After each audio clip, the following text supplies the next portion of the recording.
Guys, this is Kamlesh Verma and I welcome you all in Aurora IAS and this is lecture number 3 of our Ancient Indian History series. क्योंकि पिछले lecture में हमने शुरुआत की थी किसकी? Pre history की। ठीक है, हमने जाना था कि प्री हिस्टोरिक टाइम कैसे चालू हुआ। उसमें हमने 3 फेसेस देखे थे। कौन कौन से 3 फेसेस देखे थे? 3 फेसेस देखे थे। पेलियोलिथिक, पेलियोलिथिक के बाद हमने देखा मीजोलिथिक, मीजोलिथिक के बाद हमने देखा नियोलिथिक। ठीक है, और मैंने आपको तीनों में कनेक्टिविटी स्टैब्लिश करके दिखाई थी कि कैसे पेलियोलिथिक ने मीजोलिथिक को जन्म दिया। ठीक है, फिर मीजोलिथिक ने नियोलिथिक को जन्म दिया और उसमें सबसे एक इम्पॉर्टेंट इन्वेंशन आ जाती है मेटल एज की। मतलब जो पहले ये लोग स्टोन्स का यूज़ कर रहे थे अपने प्रोडक्शन के लिए या प्रोटेक्शन के लिए, जो भी आप कहना चाहें, उसी जगह लोगों ने मेटल यूज़ करना चाहिए। मेटल मतलब आप कह सकते हैं कौन कौन से मेटल, ब्रॉन्ज हो गया, कॉपर हो गया, इन सब का यूज़ करना चालू कर दिया। ओके, और एक चीज़ कभी मत भूलिएगा कि ये जो तीनों टाइम पीरियड है वो अलग अलग जगह अलग अलग तरीके से चल रहा है। जैसे फॉर एग्जांपल मान लीजिए कश्मीर में नियोलिथिक चल रहा है तो हो सकता है साउथ इंडिया में मीजोलिथिक चल रहा हो, इस तरीके से चल रहा है। ठीक है, अब हमारे सामने जो अगला चैप्टर आता है वो है इंडस वैली सिविलाइजेशन। ठीक है, इंडस वैली सिविलाइजेशन। लेकिन मैंने आपको शुरू में ही बताया था हिस्ट्री के लेक्चर्स में कि जो हिस्ट्री होती है वो कनेक्टेड इवेंट्स होते हैं। मतलब एक इवेंट दूसरे इवेंट को राइज देता है। मतलब फॉर एग्जाम्पल अगर अगर जैसे फॉर एग्जाम्पल आप एसी का बटन दबाते हो, उसकी ठंडी के लिए एसी चालू करते हो तो आपको ठंडी आएगी। मतलब एक दूसरे से कनेक्टेड है। आपने एसी का बटन क्यों दबाया? बिकॉज आपको ठंडी चाहिए थी, तो उसके बाद आपको ठंडी मिलेगी। उसी प्रकार से मैंने आपको ये दिखाया था कि पेलोलिथिक से मीजोलिथिक कैसे आया। ठीक है, पेलोलिथिक से मीजोलिथिक कैसे आया, मीजोलिथिक से नियोलिथिक कैसे आया।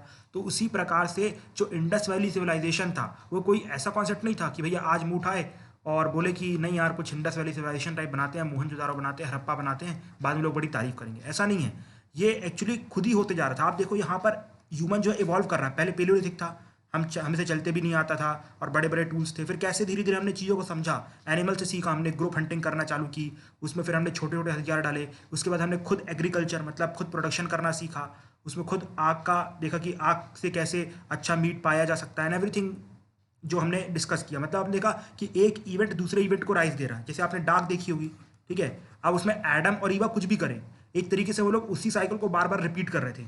अगर किसी ने डाक देखी हो तो बाकी it is one of the best web series I have ever seen in my life. एक हो गई डार्क, और फिर गेम ऑफ थ्रोन्स भी अच्छी थी, बट बाद में पूरा 8वें सीजन ने पूरा गेम बिगाड़ दिया। मतलब इतनी मेहनत की 2014-15 से, मतलब मेरी 14-15 से मेहनत थी, बाकी चालू तो 2012 के आसपास था वो सीरीज थी। ठीक है, बट फिर भी वो बात की बात है। बट जिस तरीके से डार्क में आपने देखा ना किस तरह से एक इवेंट दूसरे इवेंट को राइज दे रहा है, उसी प्रकार से यहाँ पर भी एक इवेंट से ही दूसरा इवेंट हो रहा है।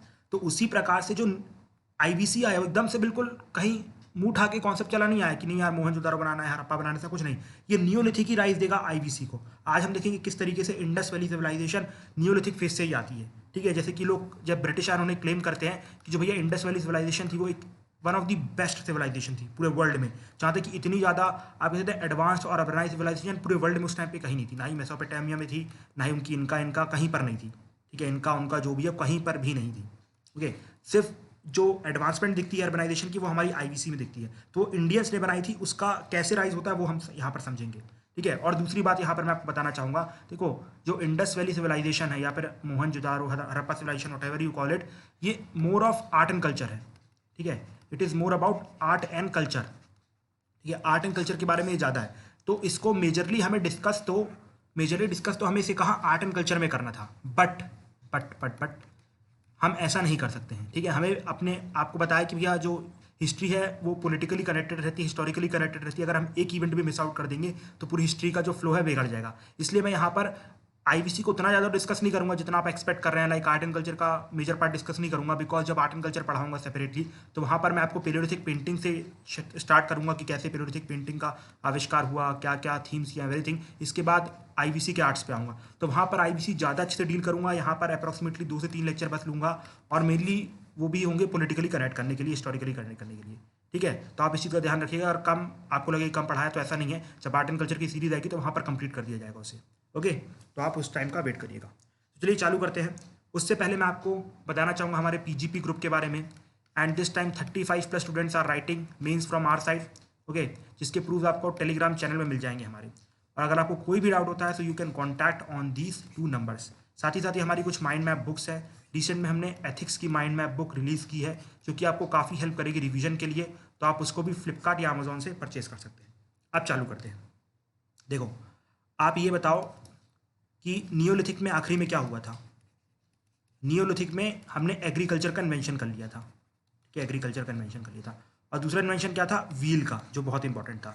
एग्रीकल्चर क्यों, बिकॉज इसी ने हमें अलाउ किया कि भाई हम अब सेटल हो जाएं। पहले हम सेटल इसलिए नहीं होते थे बिकॉज हमें खाना ढूंढना रहता था, जहाँ जानवर है वहाँ हम चले जाते थे। से फॉर एग्जाम्पल कि भैया अफ्रीका में जानवर है तो अफ्रीका में रुके, अफ्रीका में नहीं तो इंडिया में आ गए, इस तरीके से था। लेकिन एग्रीकल्चर ने हमें क्या बोला कि नहीं भाई, आप इसी ज़मीन में बार बार इसी चीज़ को, बीज को गड़ाओ और फसल निकालो और काट के खाओ, और यहीं पर रहना चालू करो, ज़्यादा सेफ रहोगे, और अपनी कॉलोनी बना लो, अपने आप को प्रोटेक्ट कर लो जानवरों से। ठीक है, ये एग्रीकल्चर ने हमें सिखाया। दूसरा, व्हील से हमने क्या किया, व्हील से हमने इसी प्रोडक्शन को बाहर ट्रांसफर करना चालू किया। और जैसे फॉर एग्जांपल हमारे पास कुछ है, मान लो हमारे पास राइस है, लेकिन हमने कहीं पर देखा अरे व्हीट भी बहुत अच्छी चीज़ है और हमें वो चाहिए, तो हम व्हील से क्या कर सकते थे, राइस को वहाँ पर एक्सपोर्ट कर सकते थे और व्हीट ला सकते थे, मतलब बार्टर ट्रेड कर सकते थे, क्योंकि उस टाइम पे मनी की इन्वेंशन तो हुई नहीं थी। क्या कर सकते थे, बार्टर ट्रेड किया जा सकता था। ओके, अब आप ये देखो, मैंने आपको बताया था नियोलिथिक फेज के बाद एक बहुत इंपॉर्टेंट चीज़ होती है, वो थी मेटल एज। मतलब अब हमने क्या करना चालू किया, अब हमने यूज़ करना चालू कर दिया किस चीज़ों का, मेटल्स का। फॉर एग्जांपल ब्रॉन्ज, कॉपर, इन सब चीज़ों का यूज़ हमने करना चालू कर दिया। इससे क्या होगा, जैसे फॉर एग्जांपल अभी एक टाइम आप पहले स्टोन का हल यूज़ करते थे, तो प्रोडक्शन थोड़ी सी कम होगी बिकॉज वो भारी होगा, तो उससे खुदाई करना थोड़ा मुश्किल होगा। उसके बाद आप लकड़ी का करोगे, वो हल्का होगा लेकिन उतना मजबूत नहीं होगा, तो उससे भी थोड़ा प्रोडक्शन नहीं बढ़ेगा। लेकिन जब आप कॉपर का करोगे, वो हल्का भी है, मजबूत भी है, सब कुछ है उसमें, तो उससे ज़्यादा जल्दी गड्ढे खोदे जाएंगे, ज़्यादा जल्दी बीज डाले जाएंगे और ज़्यादा जल्दी प्रोडक्शन होगा। ठीक है, तो अल्टीमेटली जैसे जैसे कॉपर का यूज़ बढ़ेगा वैसे वैसे आपकी प्रोडक्शन बढ़ेगी। क्या होगा, आपकी प्रोडक्शन बढ़ेगी। जब प्रोडक्शन बढ़ेगी तो आप बाहर बेचना चालू करोगे, तो आपको और प्रोडक्शन मिलेगा। जब आपके पास बहुत सारी चीज़ें हो जाएंगी, ठीक है, जब आपके पास बहुत सारी चीज़ें हो जाएंगी तो आप उसको स्टोर करने के लिए कुछ घर, ग्रेनरी टाइप की चीज़ें बनानी पड़ेगी। ठीक है, जैसे फॉर एग्जाम्पल आपने हड़प्पा और मोहनजोदारो में देखी, तो वहाँ पर स्टोर करना चालू करोगे। जब आप ज़िंदगी भर तो स्टोर कर नहीं सकते हो, ठीक है, आप उसे बेचना भी चालू करोगे। जैसे फॉर एग्जाम्पल अब आपके पास वीट और क्या कह सकते हैं, राइस है, बिकॉज आपने वीट बाहर से मंगवा लिया, राइस बाहर दे दिया, बट फिर भी आपके पास वीट और राइस है। अब इसके बाद आपको और भी बहुत सारी चीज़ों की ज़रूरत पड़ेगी, फॉर एग्जाम्पल नील की, या फिर कुछ कपड़ों की जो बाहर बाहर बनेगी।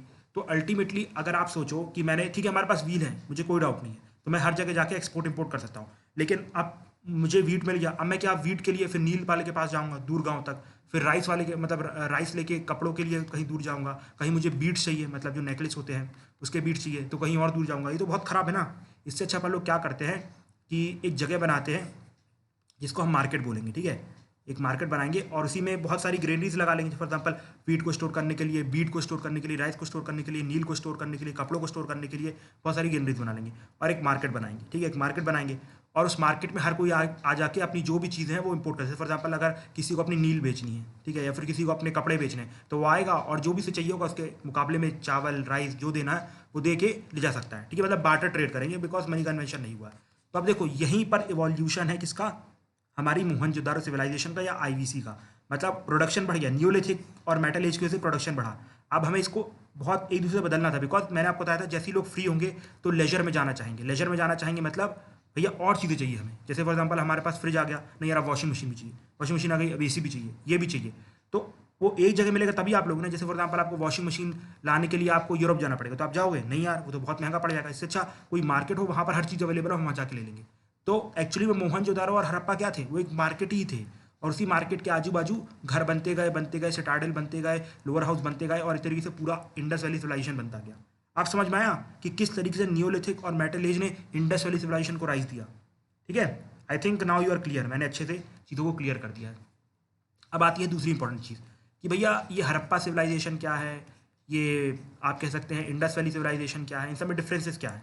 देखो, डिफरेंस कुछ नहीं है। जब जो पहली साइट डिस्कवर की गई थी वो हड़प्पा थी, मोहनजोदारो थी, तो उनके नाम पे पूरी सिविलाइजेशन का नाम रख दिया गया था। लेकिन जैसे जैसे खुदाई आगे बढ़ती गई तो पूरी जो इंडस रिवर थी उसके आजू बाजू साइट्स मिलती गई, ठीक है, नॉर्थ वेस्टर्न साइड में साइट्स मिलती गई, तो अब बोला गया कि भैया हड़प्पा के नाम पे बस सही नहीं है, तो कंप्यूटर्स का नाम इंडस वैली सिविलाइजेशन रख देते हैं। ठीक है, तो ये है, बाकी इस पर डिटेल मत जाना, मुझे भी पता था इंडस वैली सिविलाइजेशन में डिफरेंस है, इंडस वैली में डिफरेंस है, आई नो इट, बट वो ज़्यादा इंपॉर्टेंट नहीं है, बस इसलिए हल्का फुल्का लिखा था तो मैंने बता दिया, बाकी इंपॉर्टेंट नहीं है, इस पर ज़्यादा जाना नहीं। लेकिन जो कॉन्सेप्ट मैंने बताया किस तरीके से नियोलिथिक और मेटल एज ने वो मार्केट आर्केट को राइज दिया, क्यों प्रोडक्शन बढ़ा, फिर क्या हुआ, कैसे हुआ, that is very important because history is all about connection. मैंने आपको पेलोलिथिक से मीजोलिथिक कनेक्ट किया, मीजोलिथिक से आपको मैंने नियोलिथिक कनेक्ट किया, नियोलिथिक से मैंने आपको अब देखो इंडस वैली सिविलाइजेशन भी कनेक्ट कर दिया। इसके बाद जो आर्यंस आएंगे उसका भी कनेक्शन होगा, आर्यंस के बाद जो महाजनपद आएंगे उनका भी कनेक्शन होगा, फिर मौर्यस आएंगे उसका कनेक्शन होगा। तो मतलब पूरी जो हिस्ट्री रहेगी स्टोरी फॉर्म में चलेगी, आपको काफ़ी मज़ा आएगा। हिस्ट्री पढ़ने में, ठीक है। इसके बाद देखो अब हमने देख लिया कि इंडस वैली सिविलाइजेशन आ गई है, तो अब देख लेते हैं कितनी बड़ी थी वो सिविलाइजेशन एक्चुअली में। देखो ये एक्चुअली आपको देखने को मिलेगी, first let me change the pen colour. तो मांडा में, मांडा कहाँ है, कश्मीर में, ठीक है, यहाँ कुछ कश्मीर में, ये आपको रीजन दिख रहा होगा, ठीक है, कश्मीर वाला रीजन है। यहाँ से लेके महाराष्ट्र में नीचे, यहाँ महाराष्ट्र का मैप नहीं बना है, आप कुछ इस तरह से बना सकते हैं। तो महाराष्ट्र तक आपको एक कंप्लीट सिविलाइजेशन मिलेगी, लेकिन मध्य प्रदेश वाले रीजन में सिर्फ वेस्टर्न पार्ट में, ठीक है, नॉर्थ वेस्टर्न पार्ट में, ठीक है। यहाँ पर कंप्लीट आपको दैमाबाद तक, दैमाबाद में सिविलाइजेशन मिलेगी, ठीक है। मतलब आप नॉर्थ टू साउथ एक्सटेंड दे सकते हो, मतलब नॉर्थ में कहाँ तक थी ये, नॉर्थ में थी कश्मीर तक, और यहाँ पर महाराष्ट्र में दैमाबाद तक, ठीक है। ये याद रखना, ठीक है, इंपॉर्टेंट होगा जब ऑप्शन एलिमिनेट करने होंगे। और दूसरा वेस्टर्न साइड में थी ये कहाँ तक, ये थी सुतकानदेंदौर, ठीक है, ये कुछ ऐसा नाम है, सुतकानदौर, ठीक है, ये पाकिस्तान बलूचिस्तान में है, ठीक है, बलूचिस्तान में है, वहाँ तक आपको मिलेगी, यहाँ पर कुछ होगा। इसके बाद ईस्टर्न साइड में आपको आलमगीरपुर तक दिखेगी, ठीक है, नियर मीरठ आप चीज़ों को प्रोवाइड कर सकते हैं, ठीक है, मीरठ तक आप कह सकते हैं, तब दिल्ली तक ये सिविलाइजेशन फैली हुई थी, समझ में आया। मतलब कश्मीर से लेके महाराष्ट्र और बलूचिस्तान से लेके कहाँ तक हमारे पास, बलूचिस्तान से लेके मीरठ तक, ठीक है। तो ये कंप्लीट एक्सटेंड था, आप कह सकते हैं किसका, हमारी इंडस वैली सिविलाइजेशन का। तो मतलब it was a very big civilization, ठीक है, जो सिर्फ इंडस वैली के आसपास नहीं थी, इंडस रिवर के आसपास नहीं थी, वो गोदावरी के आसपास भी चल रही थी, ओके, ठीक है। अब देखो मैंने बताया कि इन लोगों ने क्या किया था, इन लोगों ने टाउन्स बनाए थे। अब ये लोग फेमस क्यों हुए, वाई दे बिकम फेमस, ठीक है, वाई दे बिकेम फेमस, ये लोग फेमस क्यों हुए।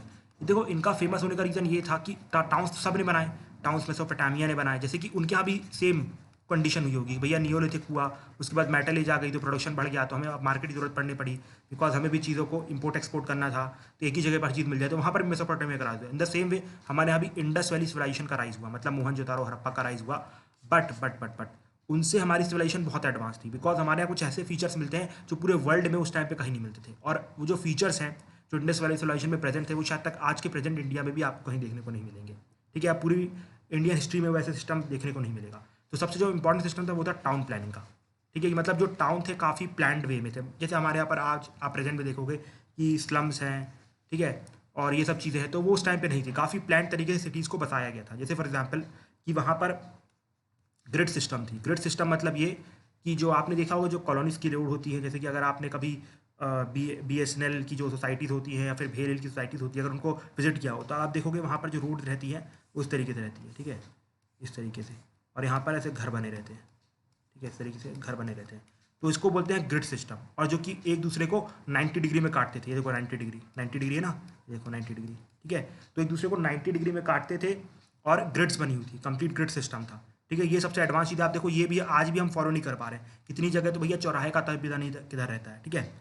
अब ये दूसरी चीज़ आती है यहाँ पर कि भैया हमारे यहाँ पर जो टाउन्स थे, ये लोअर टाउन था, ठीक है, ये लोअर टाउन था, ये लोअर टाउन था, और इसके सामने जो बड़ा, आप देखो इस तरीके से, थोड़ा 3D भी तो नहीं बना सकता मैं, इस तरीके से बना हुआ था, ठीक है।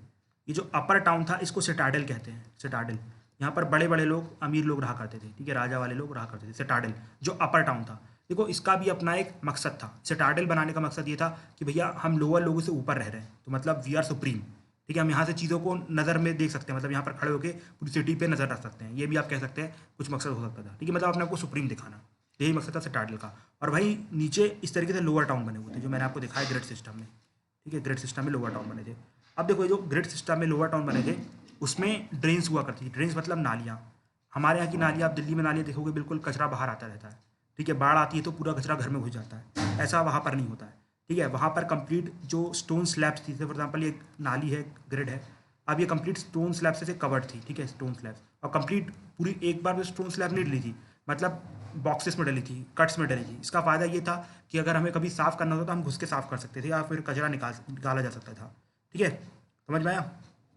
और जितने भी आप यहाँ पर घर देखोगे तो हर घर में एक कुआं होता था और सैनिटाइजेशन की पूरी सुविधाएं थी। और अगर आप इनके प्राइवेसी की बात करोगे तो जो भी इनके आप देखो घर के जो मुखड़े थे, मतलब जो फेस था वो रोड की साइड नहीं था, मतलब यहाँ पर नहीं था, ये फेस यहाँ पर होता था, ये यहाँ पर होता था, मतलब इस तरीके से ये लोग प्राइवेसी का भी काफ़ी ध्यान रखा करते थे। तो आप देखो इतनी एडवांस टाउन प्लानिंग इंडिया में आज है, आंसर है नो, ठीक है, वहाँ पर अवेलेबल नहीं है। और जो सबसे इंपॉर्टेंट इनका जो स्ट्रक्चर पाया गया टाउन प्लानिंग में, ये एक्चुअली सिटाडेल में मिला होगा, आपने मोहनजोदाड़ो में देखा होगा, जो मूवी थी ग्रेट बाथ ऑफ मोहनजोदारो, ठीक है, ग्रेट बाथ ऑफ मोहनजोदारो, अब देखो, ग्रेट बाथ ऑफ मोहनजोदारो क्या है एक्चुअली। इसे कहा गया है कि ये आप कहते हैं रिचुअल्स के लिए परफॉर्म किया, मतलब कोई भी अगर इंपॉर्टेंट इवेंट होता रहता था तो उसमें बड़े बड़े लोग डुबकी मार के आते थे, जैसे गंगा में डुबकी मारते हैं ना, उस टाइप के लिए कुछ बनाया गया था इस ग्रेट बाथ को। तो इसकी आप फीचर देखिए कि यहाँ पर इस तरीके का ग्रेट बाथ है, ठीक है। अब यहाँ पर ये कंप्लीट ब्रिक से बना हुआ है, ठीक है, ब्रिक से बना हुआ है, कंप्लीट जो नीचे हैं ब्रिक लगे हुए हैं, ये बेक्ड ब्रिक है, ठीक है, जली हुई मिट्टी मतलब पक्की हुई मिट्टी, ठीक है। और आज भी इसमें आप पानी डालोगे तो लीक नहीं हो सकता है, यहाँ पर जो आप देख सकते हैं लीकिंग नहीं हो सकती है, इतने परफेक्ट आज तक बने हुए, मतलब बिल्कुल परफेक्ट शेप में, लाइक फ्रॉम 2x2 की स्लाइड्स में पूरे ईंट लगे हुए हैं और बन ब्रिक के ईंट है, और उससे आज भी लीकिंग नहीं होती है। तो ये सबसे एडवांस चीज़ है, जो 5,000 साल पहली चीज़ें बनी और आज भी वो लीक नहीं करती है, ठीक है। अब उसी के साइड में आप यहाँ पर देखोगे, let me change the pen colour, यहाँ पर देखोगे तो यहाँ पर आपको रूम्स देखने को मिलेंगे, चेंजिंग रूम्स थे, ठीक है, चेंजिंग रूम्स। और यहाँ पर नीचे उतरने के लिए सीढ़ियाँ भी बनी हुई थी, आप जैसे देख सकते हैं, ठीक है, सीढ़ियाँ भी बनी हुई थी। और इसके बाद यहाँ से पानी निकालने के लिए अलग से निकासी भी थी, ठीक है। तो ये देखो इतना एडवांस्ड, आप देखो स्विमिंग पूल टाइप का उन्होंने बना के रखा था, ठीक है। तो that's why it is called as a great bath. ये आपको ऐसी फीचर उस टाइम पे क्या इस टाइम पे भी कहीं पर नहीं मिलेगी, मतलब सोचो 5,000 साल बाद भी there is no leaking in it, ठीक है। तो this is all about the town planning. अब देखो मैंने आपको बताया कि जो इनका राइज हुआ मेनली वो इकोनॉमिकल राइज था, ठीक है, इकोनॉमी की वजह से उन लोगों का राइज हुआ। तो सिंपल सी बात हम समझते हैं कि किस तरीके से उन्होंने इकोनॉमिकली अपने आप को बढ़ाया। सबसे पहली बात तो उनकी जो मेन क्रॉप थी वो थी वीट एंड बार्ले। काफ़ी जगहों में आपको क्या देखने को मिलता है, राइस भी देखने को मिलता है, बट बहुत ही रेयर सिटीज़ में, ठीक है। और एक चीज़ और, मैंने शायद तक आपको सिटीज़ के बारे में इन्फॉर्मेशन नहीं दी, लाइक मोहनजोदारो में क्या मिला है, हड़प्पा में क्या मिला है, तो ये तो मैं आर्ट एंड कल्चर में कवर करूँगा, ठीक है। तो डोंट वरी, मैं यहाँ पर मेनली चीज़ों को कनेक्ट करने के लिए बस यहाँ पर IVC पढ़ा रहा हूँ, otherwise I would have not taught, because यहाँ पर आर्ट एंड कल्चर का पार्ट ज़्यादा है, ठीक है। इसलिए आप देखो पॉलिटिकल पार्ट में ज़्यादा डील कर रहा हूँ, लाइक टाउन प्लानिंग, वैसे ये सब भी आर्ट एंड कल्चर में आता है, बट फिर भी पढ़ा देते हैं, अब आ गए तो। इसके बाद देखो सबसे इंपॉर्टेंट था इनका वीट एंड बार्ले, ठीक है, वीट एंड बार्ले को ये लोग उगाया करते थे। और यहाँ पर कैश क्रॉप्स भी होती थी, ठीक है, लाइक फॉर एग्जांपल कॉटन हो गया, और उसके बाद और भी जो नील एंड एवरीथिंग वाज देयर, तो इन सब का भी उपजाऊ हुआ करता था और इनको खरीदा बेचा जाता था, कहाँ पर, मोहनजोदारो में, मतलब मार्केट में। और उसके साथ ही साथ इन्होंने बहुत सारे एनिमल्स को डोमेस्टिकेट करके रखा था, फॉर एग्जाम्पल बफेलोज को, गोट को, शीप्स को, जिनसे ये लोग दूध निकाला करते थे, खाया पिया करते थे, ओके। और हॉर्स की बात करें तो UPSC ने इनकार कर दिया, तो हमने भी इनकार कर दिया। अब not formally establish doesn't matter, UPSC ने नहीं बोल दिया तो मतलब नहीं है, ठीक है। अब उसके बाद देखो इतना सारा प्रोडक्शन हो रहा है, तो ठीक है भैया, सिटाडल में तो लोग ने बड़ी बड़ी ग्रीनरी बना रही, लेकिन कॉमन मैन क्या करता था, कॉमन मैन यूजुअली पॉटरी का यूज़ करता था, ठीक है, पॉटरी का यूज़ करता था। पॉटरी किस टाइप की, प्लेन पॉटरी हुआ करती थी, ठीक है, मिट्टी की, पकी हुई मिट्टी की, ब्रॉन्ज की, कॉपर की। और आप देखो जो पॉटरी का उस टाइम पे यूज़ था मैक्सिमम स्टोरेज पर्पज़ के लिए था, ठीक है। जैसे आप अभी देखते हैं कि हमारे यहाँ वासेस हैं, उसमें हमने चीज़ों को लगा के रखा है, फूल लगा के रखे हैं, उस टाइम पे वैसा यूज़ नहीं था पॉटरी का, मैक्सिमम यूज़ स्टोरेज का था, बिकॉज प्रोडक्शन बहुत हो रही थी, हमें स्टोर करके रखना है, बिकॉज अगर कुछ बुरा टाइम आ गया, बाढ़ आ गई, तो सब कुछ खराब हो जाएगा। तो पॉटरी का यूज़ वैसा था। लेकिन बट फिर भी कुछ पॉटरीज हमें मिली है जो मैं आपको आर्ट एंड कल्चर में बताऊँगा, जैसे कि फॉर एग्जाम्पल आप कह सकते हैं पॉटरीज जिनको शराब बनाने के लिए इस्तेमाल किया जाता था, कुछ सजाने के लिए इलोंगेटेड इस तरह की पॉटरीज हुआ करती थी, बहुत कुछ स्मॉल वाली माइक्रो वाली पॉटरी हुआ करती थी। तो उन सब का यूज़ आप देखेंगे कि सजाने के लिए भी किया गया, लेकिन बहुत ही रेयर है, ठीक है। और मेनली जो उनके यहाँ होता था, जिसकी वजह से इनका प्रोडक्शन बढ़ा था, तो फॉरेन ट्रेड बहुत करते थे। देखो उसकी जो अपनी IVC की सील है, इंडस वैली सिविलाइजेशन की सील्स है, वो आपको हड़प्पा, दैट मीन्स मेसोपोटामिया की सिविलाइजेशन में देखने को मिलती है।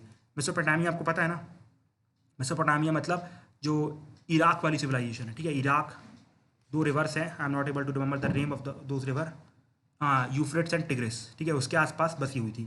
तो उसके साथ मैक्सिमम ट्रेड हुआ करता था, बट सिर्फ वहीं पर नहीं, हम इजिप्ट तक भी ट्रेड करके आए हैं, ऐसी बात नहीं है, ठीक है। और जो मैक्सिमम ट्रेड होता था बार्टर में होता था, मतलब कि चावल लेके आए हैं वो लोग, तो उसके मुकाबले हमें नील बेच देंगे या फिर ये कर देंगे, जैसा आपने देखा ना उसमें मोहनजोदारो वाली मूवी में, सेम उसी टाइप का ट्रेड हुआ करता था, फॉरेन ट्रेड था।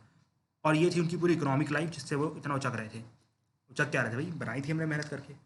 अब ब्रिटिश क्लेम करेंगे कि भैया नहीं, हम अब मतलब ब्रिटिश की स्टोरी क्या थी इसके बारे में, IVC के बारे में, कि एक्चुअली में जो आर्यंस थे, जो अपने आप को वो लोग क्लेम करते हैं, तो वो लोग आए थे यहाँ पर बनाए, और कुछ टाइम बाद उनका डिक्लाइन हो गया तो वापस चले गए। मतलब फुलिशनेस यार, और हम एक्सेप्ट करके बैठे हुए थे, तब तक हमें प्रूव नहीं मिले कि नहीं यार ये तो हम ही ने किया है, ठीक है। और आज भी ये थ्योरी काफ़ी प्रेवलेंट है ब्रिटिश में कि IVC का आविष्कार हमने किया था। बोलो, मतलब हम लोग मूर्ख हैं, ठीक है। बट फिर भी कोई नहीं। इसके बाद हम आते हैं इनकी सोशल एंड कल्चरल लाइफ में, ठीक है, कि कैसी इनकी सोशल एंड कल्चरल लाइफ हुआ करती थी। सोशल एंड कल्चरल लाइफ मतलब किस तरीके का इनका पहनावा था, किस तरीके का खान पीन था, और किस तरीके से अपना वो लोग एंटरटेनमेंट करते थे। फॉर एग्जाम्पल आज तो फेसबुक, व्हाट्सएप और इंस्टाग्राम चला के हो जाता है, लेकिन उस टाइम पे क्या हुआ करता था, तो वो सब हमें देखना है। ठीक है, तो अगर मैं इनके सोशल एंड कल्चर लाइफ की बात करूँ तो इनका पहनावा वो सबसे अच्छा था। ठीक है, काफ़ी लोग फैशन कॉन्शियस लोग हुआ करते थे। जैसे फॉर एग्जांपल जो नेकलेस होते हैं ना, नेकलेस वो मेल फीमेल दोनों पहना करते थे, बालियाँ भी पहना करते थे, और धोती और कुर्ता लड़कों की लड़कों की पसंद हुआ करती थी। और उसमें आप देखोगे लड़कियां जो थी वो काजल का यूज़ किया करती थी और फेस में मेकअप भी किया करती थी, मतलब काफ़ी एडवांस थे वो लोग। ठीक है, कॉस्मेटिक पूरा हुआ करता था उस टाइम पे। और उसके बाद जो पीछे पायल, नीचे पायल पहनते, एंकलेट पहना करते थे। अब बहुत सारी वुमेन चीज़ों का वो नहीं पता है मुझे, बट फिर भी मतलब काफ़ी फैशनेबल थे। जैसे आज के टाइम पे वुमेन सजती है उसी प्रकार से उस टाइम पे भी सजा करती थी, तो काफ़ी फैशनेबल टाइप के पर्सन थे वो लोग। और आप देखोगे यहाँ पर एक पिक दिखेगी, देखो ये बियर्डेड प्रीस्ट हैं। आप इनकी बियर्ड की स्टाइल देखो, लुफलास के बराबर है ना। तो सोचो इस वो स्टाइल बनाई गई है, मतलब वो प्रेवलेंट थी वहाँ पर। तो आप देखिए ये चीज़ भी वहाँ पर पॉसिबल थी। इसके बाद अगर उनको थोड़ा बहुत बोर हो रहे हैं तो उसके लिए दो काम किया करते थे, या तो फिशिंग कर लिया करते थे या फिर दूसरा बुल फाइटिंग या हंटिंग हंटिंग भी बिलीव किया करते थे। तो इस तरीके से इनकी सोशल एंड कल्चरल लाइफ थी, मतलब अम्यूजमेंट के लिए ये किया करते थे। और कल्चरल आप इनकी पहनावा पे ध्यान रख सकते हो। ठीक है, अभी रिलीजियस फील्ड भी डिस्कस करेंगे, but maximum we will discuss in art and cultural lectures. तो आई थिंक आज के इस लेक्चर में इतना ही रहने देते हैं। इसके बाद आर्ट्स और एक दो पार्ट और बचे हैं, उसको हम कंप्लीट करेंगे अगले लेक्चर में, and I will try to finish this Indus Valley Civilization as soon as possible. Thank you. Have a nice day, friends.